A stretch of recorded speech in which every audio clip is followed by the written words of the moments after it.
Ono era asinzidde wano n'alaganga bwe bagenda okuyingirira ddala munda mu yafeesi ya Ssaabaminisita okubuuliriza ddala kw'abo abagaba amabaati agalina okugenda mu bantu b'e Karamoja ssaako n'okuzuula engeri bano amabaati gye baagafunyeemu ne baani abalina okugafuna. Who have requisitioned for the iron sheets, others it is the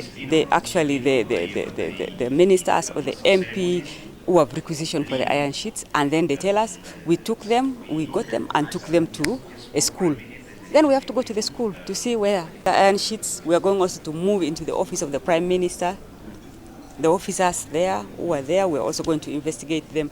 And then, of course, we are going to investigate also the procurement of these iron sheets so that we really wrap up this issue of the iron sheets and close it neatly. Abodo akinoganyiza nti buli omu alabikira mu mivuyo gy'amabaati bamukoledde dda fayiro ye era ng'agamba nti buli kyetaagisa banaatera okukimaliriza okulaba nga basimbibwa mu kkooti. And then some areas are far away, others are very near.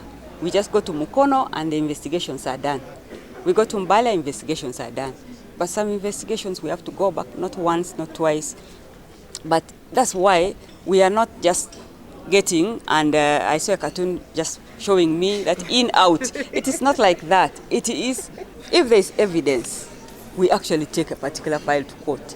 But if we still need to do further inquiries, like we received 8 files a week ago, we read them and we found there were still inquiries to be done and we sent them back to police. Ono okwogera bino abadde mu lukuŋŋaana olutuuzibwa buli mwaka okwefumiitiriza ku mirimu gyabwe ng'abawaabi ba gavumenti era nga lwe lukuŋŋaana olukulemberamu olubatuusa ku lukuŋŋaana olunene lwe bajjukirirako eyali omuwaabi wa gavumenti omugenzi Joan Kagezi eyattibwa era nga luno lwakubeerawo enkya e Munyonyo ng'omukulembeze w'eggwanga waakulwetabako. Olukuŋŋaana luno lwakutambulira ku mutwe gugamba nti okwongeza empeereza ey'amangu mu kuwoza emisango okutumbula enkulaakulana ey'omuggundu.